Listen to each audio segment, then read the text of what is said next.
Hello friends, Radhe Radhe, जय श्री कृष्णा। कैसे हैं आप लोग? आई होप आप लोग बहुत बढ़िया होंगे। मैं भी बढ़िया हूँ। तो अपनी लाइफ में स्वस्थ रहिए, मस्त रहिए और लाइफ में व्यस्त भी रहिए। व्यस्त रहना भी ज़रूरी है। जो फ्री माइंडेड होता है ना, उनके दिमाग में बहुत अलग अलग विचार आते हैं। जब आपका माइंड बिल्कुल जो है बिज़ी रहता है, आप बिज़ी रहते हो ना, तो स्ट्रेस भी कम होता है। तो बिज़ी होना भी ज़रूरी है। तो इसलिए अपने आप को बिज़ी रखिए, रूटीन वर्क में बिज़ी रखिए, पूजा पाठ में बिज़ी रखिए, कुछ अदर एक्टिविटीज़ में बिज़ी रखिए अपने आप को, पर अपने आप को बिज़ी ज़रूर रखिए। फ्री माइंड मत बैठिए, क्योंकि जब आप फ्री माइंड बैठेंगे ना, तो आप स्वस्थ नहीं रहेंगे। ये बात मेरी नोट कर लीजिए। और ख़ास करके जो हाउसवाइफ्स हैं, अगर वो फ्री होकर बैठेंगी ना, तो उनके दिमाग में बहुत सारी बातें चलती रहती हैं। जैसे मैं अपने बारे में ही बोलूँ, तो अगर मैं फ्री रहती हूँ ना, तो मैं बहुत सारी चीज़ें सोचती रहती हूँ। मुझे ऐसा लगता है ये हो रहा है, वो हो रहा है, लोग मुझे ऐसा कहते हैं, कोई मुझे क्या कह रहा है, कैसे कह रहा है। तो सारी चीज़ें दिमाग में आती हैं। और अगर बिज़ी रहती हूँ, टाइम ही नहीं रहता, तो सोचने का टाइम ही नहीं रहता कि कौन मेरे बारे में क्या सोच रहा है, क्या कह रहा है और मुझे कैसा फ़ील हो रहा है। कुछ भी सोचने का टाइम नहीं रहता। इसलिए अपने आप को बिज़ी रखिए। जितना बिज़ी रहेंगे ना, उतना स्वस्थ रहेंगे। हाँ, ये है कि अगर बहुत ज़्यादा तबीयत ख़राब है, कुछ ऐसा है, तो फिर रेस्ट कीजिए। अच्छे अच्छे ब्लॉग्स देखिए, अच्छी अच्छी चीज़ें सुनिए, करिए। बट है ना, माइंड को एकदम है ना स्ट्रेस फ्री रखने की कोशिश करिए। मैं काफ़ी स्ट्रेस, मतलब मैं कभी भी ना स्ट्रेस ज़्यादा नहीं लेती हूँ। और ऐसा होता है ना कि मुझे लोग क्या कहते हैं, क्या कह रहे हैं, क्या, मतलब मैं ना थोड़ा सा ना माइंड कम करती हूँ। अब पहले बहुत ज़्यादा करती थी, तो ना बहुत ज़्यादा मुझे मतलब इरिटेशन होती थी, मैं बहुत गुस्सा करती थी। मेरे जो रिलेशन है मेरे हस्बैंड के साथ, उसमें भी बहुत खटपट होती रहती थी, हम लोगों की लड़ाइयाँ। लेकिन अब मैंने अपने ये सोचना बंद कर दिया है कि लोग मुझे क्या कहेंगे, मेरे बारे में क्या सोचेंगे। तो जब से मैंने ये सोचना बंद कर दिया है ना, और मैं अपने लिए सिर्फ अपने और अपने बच्चों के लिए करती हूँ। मैं अपने कर्तव्यों को पूरे जो निष्ठा के साथ है निभाती हूँ। जहाँ जहाँ मेरी जो रिस्पॉन्सिबिलिटी है, मैं उनको निभा रही हूँ। वो लोग, बाकी लोग मेरे बारे में क्या कहते हैं, मैं उसके बारे में नहीं सोचती। तो जब ऐसा आप अपने आप को ढाल लेते हैं ना, तो आपके सारे रिलेशनशिप अच्छे हो जाते हैं, आप भी स्वस्थ रहते हैं। और ये जो स्वस्थ है, या ये जो आपकी हेल्थ है, ये आपके फेस पे दिखती है। ये आपके फेस पे, आपके नेचर में, आपके अंदर दिखती है। आपके अंदर एक कॉन्फिडेंस आता है, आपका जो फेस है वो अलग ग्लो करता है, आपकी हेल्थ अच्छी रहती है।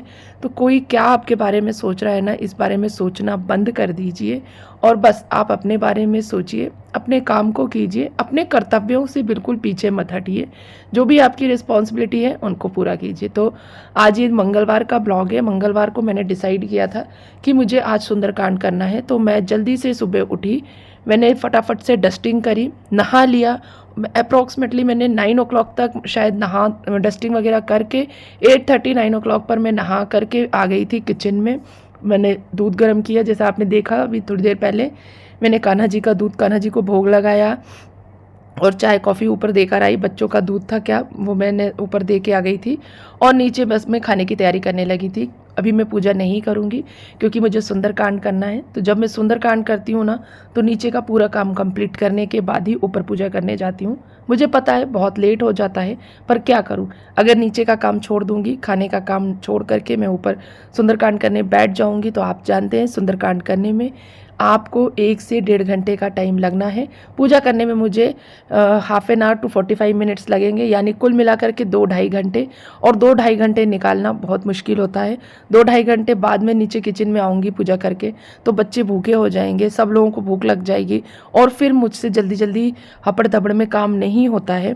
और फिर घबराहट होती है, ऐसा लगता है कि बच्चे भूखे हैं और ये वो, तो पूजा में भी मन नहीं लगता है। तो इसलिए मैंने डिसाइड किया कि मैं पहले जो है अपने किचन का पूरा काम फिनिश कर लूँगी, फिर हाथ मुँह धो करके पूजा करने जाऊँगी, और उसके बाद पूजा करके अपना सुंदरकांड का पाठ अच्छे से करूँगी। तो मेरी तबीयत बिल्कुल ठीक नहीं थी आज के दिन।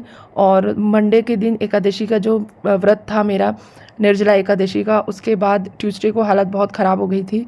मतलब मेरा गला बहुत ज़्यादा ख़राब हो गया था, जो कि अभी भी आपको आवाज़ में आ रही होगी, गला ख़राब है। तो गले में बहुत खराश हो गई थी, सर्दी सी हो रही थी, फ़ीवर भी हल्का हल्का लग रहा था। तो एकादशी के व्रत में ही मैंने जो है ना दवाई खाई और सो गई थी रात में। सुबह उठी तो भी बहुत ज़्यादा अच्छा नहीं लग रहा था, लेकिन फिर भी मैंने कहा कि नहीं, मैंने जो डिसाइड कर लिया है वो कर लिया है। तो ये मेरी बात मुझे बहुत पसंद है। आप लोगों को पसंद आती है या नहीं, कमेंट बॉक्स में कमेंट करके ज़रूर बताइएगा। और मेरे ब्लॉग्स कैसे लगते हैं ये भी ज़रूर बताइएगा। तो मेरी जो एक बात है ना, वो है मेरा दृढ़ निश्चय। अगर मैंने डिसाइड कर लिया है कि मुझे आज सुंदरकांड करना है, तो चाहे कुछ भी हो जाए मैं करके ही रहती हूँ। मतलब मैंने मन में जब आ जाता है ना मेरे, तो मुझे लगता है कि मुझे करना ही है, कैसे भी करके करूँगी, देर सवेर कितना भी मुझे काम पड़ जाए तो मैं करती ही हूँ। तो मुझे लगता है ये मेरी एक बहुत अच्छी आदत है। आपको कैसी लगी ये आदत, मुझे कमेंट बॉक्स में कमेंट करके ज़रूर बताइएगा। साथ ही देखिए, आज मुझे करेले की सब्ज़ी बनानी थी। आज 2 तरह की सब्ज़ियाँ बनानी थी, क्योंकि करेला बनना था तो आपको एक दूसरी सब्ज़ी ज़रूर बनानी पड़ेगी, जो कि बच्चों के लिए बनानी पड़ती है मुझे। तो बच्चों के लिए भिंडी बनाई, दाल चावल करेले की सब्ज़ी भिंडी रोटी, सारा खाना बनाया मैंने। और मैं ना करेले में ना लहसुन और मिर्ची को इस तरह से कूट के डालती हूँ, और भिंडी में भी इसी तरह से कूट के डालती हूँ। तो ये जो खलबट्टा है ना, इसके अंदर बहुत अच्छे से कुट जाता है। तो मैंने इसके अंदर थोड़ा सा जीरा, लहसुन, हरी मिर्ची, इन तीनों चीज़ों को कूट लिया था और कूट के फिर उसको फ्राई किया था। बहुत अच्छी खुशबू आती है। ऐसे कूट के आप ज़रूर ट्राई कीजिएगा, लहसुन को सब्ज़ी में डालिएगा तो इससे खुशबू बहुत अच्छी आती है। फ्लेवर जो है ना वो बहुत अच्छा आता है, और साथ ही लहसुन का जो पीस है ना वो मुँह में नहीं आता, तो बच्चे भी आराम से खा लेते हैं। तो देखिए, ये मैं ना करेले का भिंडी फ्राई कर रही थी, आई थिंक भिंडी फ्राई कर रही थी। तो जीरा राई डाला मैंने, अदरक और ये लहसुन और मिर्ची का पेस्ट डाल दिया इसमें, और मैंने इसमें प्याज डाल दी। तो बस इसी तरीके से सिंपल सी बनाती हूँ। प्याज थोड़े से ज़्यादा डालती हूँ मैं, करेले में भी प्याज डालती हूँ और भिंडी में भी प्याज डालती हूँ, क्योंकि मेरे बच्चों को ऐसी ही सब्ज़ी पसंद है। और मतलब उनको ना ये वाली भिंडी जो है ना बहुत ज़्यादा पसंद है। एक बार ज़रूर ट्राई कीजिएगा आप, बहुत टेस्टी बनती है और जल्दी से बन जाती है। तो एक तरफ भिंडी मैंने फ्राई कर दी थी, साथ ही साथ करेला काट के मैंने 15 से 20 मिनट के लिए ही बस नमक लगा के रखा था। मेरे पास बहुत ज़्यादा टाइम था नहीं, क्योंकि सुबह से मैंने काटा नहीं था, सुबह मैं डस्टिंग कर रही थी, टाइम नहीं मिला था। अदरवाइज़ आप उसे कम से कम 1-2 घंटे के लिए अगर काट के नमक डाल के रख देते हैं तो करेले का कड़वापन कम हो जाता है। तो मैंने देखिए बस 15 से 20 मिनट पहले ही करेला काटा था, और उसके बाद मैंने उसे जो है अच्छे से रगड़ के वॉश कर लिया था। लेकिन ये करेले ना बिल्कुल भी कड़वे नहीं बने थे, बहुत अच्छे टेस्टी करेले बने थे। तो इनको खूब अच्छे से रगड़ कर मसल कर धो लेती हूँ।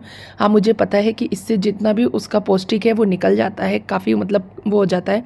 लेकिन कड़वा करेला ना बिल्कुल नहीं खाया जाता मुझसे, और ना ही मेरे हस्बैंड को पसंद है। तो जितना कम कड़वा रहेगा ना करेला, उतना ही टेस्टी लगता है। और हमें कड़वापन जो है करेले का ज़्यादा पसंद नहीं है हम दोनों को, तो इसलिए मैं ना इस तरह से निचोड़ करके उसका कड़वापन निकाल देती हूँ पूरा। और इस तरीके से अगर आपको भी कड़वापन पसंद नहीं है करेले का, तो इस तरीके से 1-2 बार आप उसको रगड़ कर पानी में धोइए खूब अच्छे से, और उसको हथेलियों के मतलब सहायता से खूब दबा दीजिए, उसका पानी पूरा निथार दीजिए, निकाल दीजिए। तो करेले जो है ना आपके कड़वे कम बनेंगे। और करेलों को जो है ना आप प्याज के साथ फ्राई कीजिएगा, प्याज के साथ बनाकर देखिए, कड़वे बहुत कम लगते हैं। प्याज डालने से इसका कड़वापन कम हो जाता है। तो देखिए, मैंने इसमें जीरा, राई, सौंफ डाल दिया था। राई की मात्रा थोड़ी सी ज़्यादा डालेंगे, क्योंकि अच्छी लगती है करेलों में राई। और राई का तेल यानी कि सरसों के तेल से ही बनाएंगे। सरसों के तेल में जब करेले बनाते हैं ना तो बहुत टेस्टी लगते हैं। साथ ही मैंने देखिए जो पेस्ट बनाया था लहसुन का, वो डाल दिया है।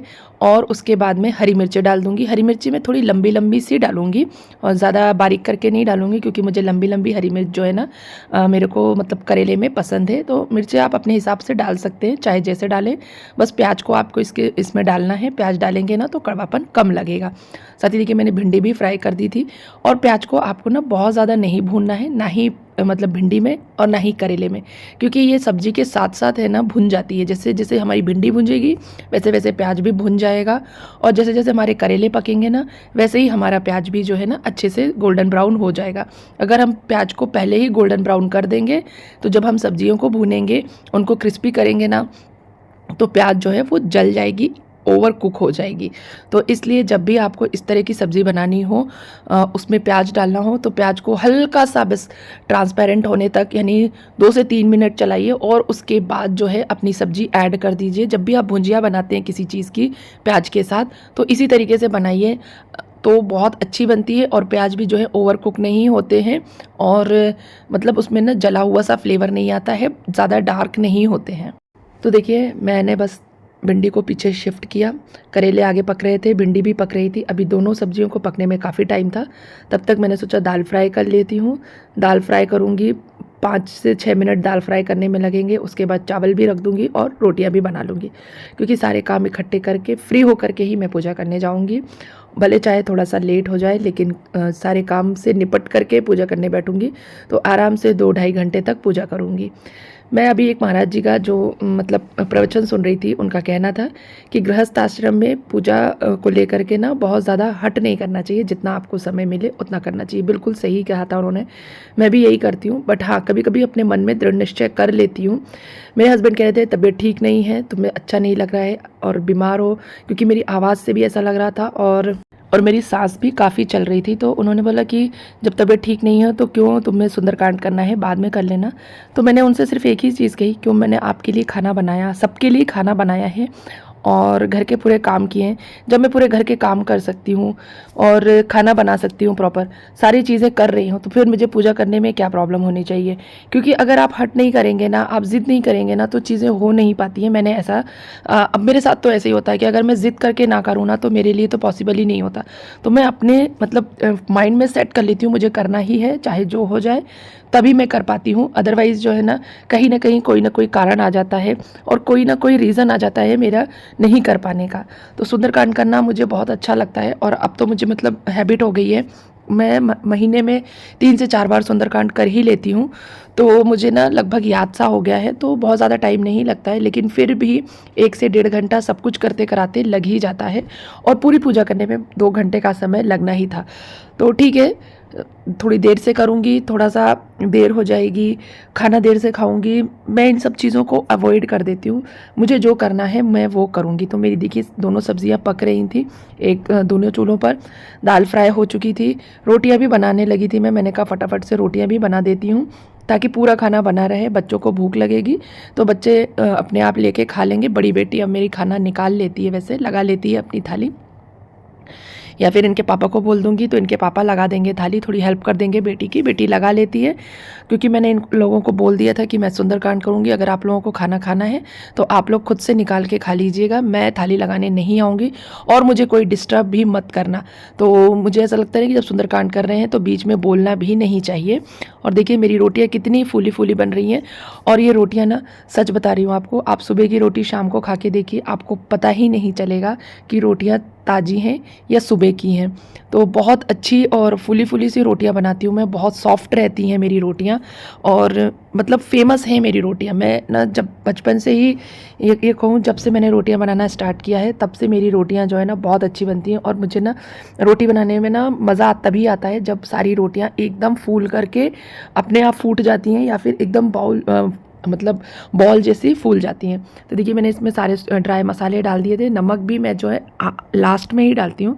तो जब भी आप भिंडी बनाएं, करेला बनाएं, नमक पहले मत डालिएगा। नमक पहला डालेंगे तो भिंडी जो है वो चिपचिपी बनेगी, करेले जो है वो कड़वे बनेंगे। तो नमक जो है आपको लास्ट में डालना है और नमक के साथ ही आपको हल्दी, धनिया पाउडर, आमचूर पाउडर और लाल मिर्च पाउडर जो भी डालना चाहते हैं, ड्राई मसाले, घर का भुना हुआ मसाला जिसकी रेसिपी मैं आपको ज़रूर दूंगी। वो मसाला जब हम सब्ज़ी में डालते हैं ना, सब्ज़ी बहुत टेस्टी बनती है। तो उस मसाले की रेसिपी मैं आपको ज़रूर दूंगी। वो मसाला मुझे तैयार करके अपने घर के लिए रखना है। वो मसाला जो है ना भुना मसाला, आप जब भी किसी सब्ज़ी में डालते हैं सब्ज़ी का टेस्ट जो है डबल हो जाता है। तो बस मैंने सारे ड्राई मसाले ऐड कर दिए थे और उसके बाद 1 से 2 मिनट ही मुझे सब्ज़ी को पकाना था, सिर्फ मसालों को भूनना था। सब्ज़ी मेरी पूरी तरीके से पक चुकी थी। ये जो आपको सब्ज़ी का कलर डार्क सा दिख रहा है ना, ये डार्क नहीं है, सब्ज़ी बहुत अच्छी बनी थी। मैं कोई फ़िल्टर नहीं लगाती हूँ वीडियो बनाते समय, इसलिए जो है ना कलर इस तरीके से आता है। मैं विदाउट फ़िल्टर है ना वीडियो बनाती हूँ, तो इसलिए ऐसी दिख रही थी। पर सब्ज़ी जो है बहुत अच्छी बनी थी। मतलब नॉर्मल सा कलर था, थोड़ा सा जो ब्राउनिश कलर होता है वो था, जली नहीं थी। ये सब्ज़ियाँ जली नहीं हैं, बहुत अच्छी बनी थी। और देखिए मैंने चावल भी लगा दिया था और अभी बज रहे थे आई थिंक 10:30 से 11 का टाइम होने वाला था। और अब मैं जो है ना पूरा काम कर चुकी थी किचन क्लीन करके और मैं पूजा करने के लिए जाऊंगी। तो देखिए रोटियों को सॉफ्ट रखने का एक तरीका और है, मतलब मैं तो हमेशा ऐसे ही करती हूँ, रोटियों में मैं घी लगा करके और उनको घी लगा करके ही रखती हूँ। सूखी रोटियाँ मैं ना डब्बे में नहीं रखती हूँ। जब मुझे रोटियाँ बना ली मैंने तो मैं उनमें घी लगा करके उनको डब्बे में रख देती हूँ। तो इससे रोटियाँ सॉफ्ट भी रहती हैं और बाद में घी लगाने का झंझट भी नहीं रहता और अच्छी नरम नरम रोटियाँ रहती हैं। तो अगर आपको सॉफ्ट रोटियाँ पसंद है खाना तो इसी तरीके से आप बनाइए। आटा जो है खूब अच्छे से गूँथिए, रोटियों को अच्छे से सेकिए और उसके बाद घी लगा करके डब्बे में पैक करके रख दीजिए। रोटियां एकदम सॉफ्ट रहती हैं, खाने में बहुत अच्छी लगती हैं। तो मेरे बच्चों को, मेरे हस्बैंड को इसी तरह की रोटियां खाना पसंद है। कई लोग जो है थोड़ी सी तेज मतलब पकी हुई, थोड़ी सी ज़्यादा पकी हुई रोटियां खाते हैं, वो हमारे घर में नहीं खाते हैं। तो उससे क्या होता है ना, रोटियां कड़क हो जाती हैं। बस उसके बाद देखिए चावल भी मेरा मैंने चढ़ा दिया था और अब मैं किचन जो है क्लीन कर लूँगी। गैस स्टोव जो है या चूल्हा जो है या जो इसको क्लीन नहीं करूँगी मैं, क्योंकि ये गर्म है और अभी चावल चढ़ा ही हुआ था। तो प्लेटफॉर्म थोड़ा सा क्लीन कर दूँगी, बहुत ज़्यादा डीप क्लीन नहीं, बहुत अच्छे से क्लीन नहीं करने वाली थी, थोड़ा सा क्लीन कर दूँगी ताकि कोई आए जाए तो देखने में ख़राब ना लगे। मैं पूजा करने जाऊंगी ऊपर तो कोई आ जाए अचानक से, और अपने को भी नहीं अच्छा लगता गंदा छोड़ के जाना। तो प्लेटफॉर्म क्लीन कर दूंगी और गैस जो है ना वो मैं बाद में जब ठंडा हो जाएगा गैस चूल्हा उसके बाद क्लीन कर लूँगी। तो आई होप आपको आज का ये ब्लॉग पसंद आया होगा। ब्लॉग पसंद आया हो तो वीडियो को लाइक और कमेंट करना ना भूलें। अपने फैमिली और फ्रेंड्स के साथ भी ज़रूर शेयर कीजिए। साथ ही चैनल पर अगर पहली बार आए हैं, मेरी आवाज़ पहली बार सुन रहे हैं, तो चैनल को ज़रूर सब्सक्राइब कर लीजिए। और आपको किस तरह के वीडियोस देखने हैं कमेंट बॉक्स में कमेंट करके ज़रूर बताइएगा। हम मिलते हैं अगले वीडियो में, तब तक के लिए बाय बाय।